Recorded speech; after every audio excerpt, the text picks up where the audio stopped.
ಶುಭೋದಯಗಳು ಎಲ್ಲಾ ಪ್ರೀತಿಯ ನೆಚ್ಚಿನ ಪ್ರೇಕ್ಷಕರೇ. ನಾನು ನಿಮ್ಮ ಪ್ರೀತಿಯ ಸಂಹಿತಾ ಉಪಾಧ್ಯಾಯ. ಹೊಸದೊಂದು ವಿಡಿಯೋಗೆ ಎಲ್ಲಾ ನೆಚ್ಚಿನ ಪ್ರೇಕ್ಷಕರಿಗೆ ಸ್ವಾಗತ.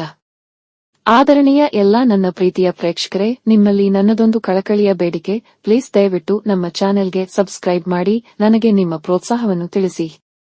ಜೊತೆಗೆ ಈಯೊಂದು ವಿಡಿಯೋಗೆ ನಾನು ನಿಮ್ಮಲ್ಲಿ ಕೇಳುವಂತದ್ದು ಕೇವಲ ಒಂದೇ ಒಂದು ಲೈಕ್ ಅಷ್ಟೇ.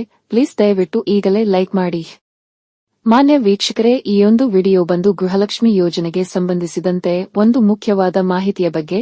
ಪ್ರಿಯ ವೀಕ್ಷಕರೇ, ಗೃಹಲಕ್ಷ್ಮಿ ಯೋಜನೆಗೆ ಸಂಬಂಧಿಸಿದಂತೆ ಗೃಹಲಕ್ಷ್ಮಿ ಯೋಜನೆಯ 12 ಮತ್ತು 13ನೇ ಕಂತಿನ ಹಣಕ್ಕೆ ಸಂಬಂಧಿಸಿದಂತೆ ಮಾನ್ಯ ಸಚಿವರು ಹೇಳಿರುವಂತದ್ದು, ಗೃಹಲಕ್ಷ್ಮಿ ಯೋಜನೆಯ 12 ಮತ್ತು 13ನೇ ಕಂತಿನ ಹಣವನ್ನು ಒಟ್ಟಾಗಿ, ಅಂದರೆ ಒಟ್ಟು ಮೊತ್ತ 4,000 ರೂಪಾಯಿಗಳನ್ನು ಜಮೆ ಮಾಡಲಾಗುವುದು ಎಂಬುದು. ಮಾನ್ಯ ವೀಕ್ಷಕರೇ, ಈ ಹಿಂದೆಯೂ ಒಂದೆರಡು ಕಂತುಗಳ ಹಣದ ಜಮಾವಣೆ ತಡವಾದಾಗ ಇದೇ ತರಹದ ಕೆಲವೊಂದು ಸುದ್ದಿಗಳು ಬಂದಿದ್ದವು. ಜೊತೆಗೆ ಅಂದೆಂದೂ ಸಹ ಈ ಹೇಳಿದ ಒಟ್ಟು ಮೊತ್ತ 4,000 ರೂಪಾಯಿಗಳು ಬಂದಿರಲಿಲ್ಲ ಎಂಬುದಂತೂ ನಿಜ.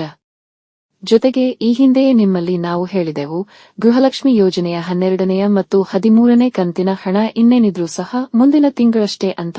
ಭವಿಷ್ಯ ಗೃಹಲಕ್ಷ್ಮಿ ಯೋಜನೆಯ ಬಗ್ಗೆ ಇಷ್ಟು ಸರಿಯಾಗಿ ಮಾಹಿತಿಯನ್ನು ನೀಡುವುದು ನಾವು ಮಾತ್ರವಾಗಿರಬಹುದು. ಕಾರಣ ನೀವು ನೋಡಬಹುದು, ಬೇರೆ ಎಷ್ಟೋ ಚಾನೆಲ್ನಲ್ಲಿ ಗೃಹಲಕ್ಷ್ಮಿ ಯೋಜನೆಯ 12ನೆಯ ಕಂತು ಮುಗಿದು 13ನೇ ಕಂತು ಕೂಡ ಜಮೆಯಾಗಿದೆ ಎಂಬಂತಹ ಸಾಕಷ್ಟು ಸುಳ್ಳು ಸುದ್ದಿಗಳ ಸರಮಾಲೆಯನ್ನು.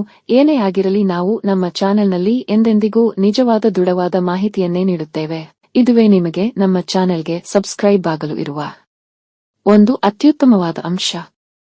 ಜೊತೆಗೆ ಗೃಹಲಕ್ಷ್ಮಿ ಯೋಜನೆಯ 12ನೆಯ ಕಂತಿನ ಹಣದ ಬಗ್ಗೆ ಪ್ರಿಯ ವೀಕ್ಷಕರೇ, ಗೃಹಲಕ್ಷ್ಮಿ ಯೋಜನೆಯ 12ನೆಯ ಕಂತಿನ ಹಣವು ಇದುವರೆಗೂ, ಅಂದರೆ ಈ ವಿಡಿಯೋ ಮಾಡುವ ಸಮಯದವರೆಗೂ ಯಾರಿಗೂ ಸಹ ಜಮೆಯಾಗಿಲ್ಲ ಎಂಬುದು ವಾಸ್ತವ.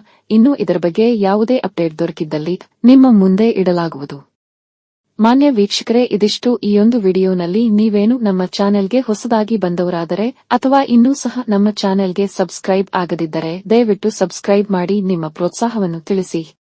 ಸಿಗುವ ಮುಂದಿನ ವಿಡಿಯೋನಲ್ಲಿ. ಅಲ್ಲಿವರೆಗೂ ಧನ್ಯವಾದಗಳು. ಇಂತಿ ನಿಮ್ಮ ಸಂಹಿತಾ.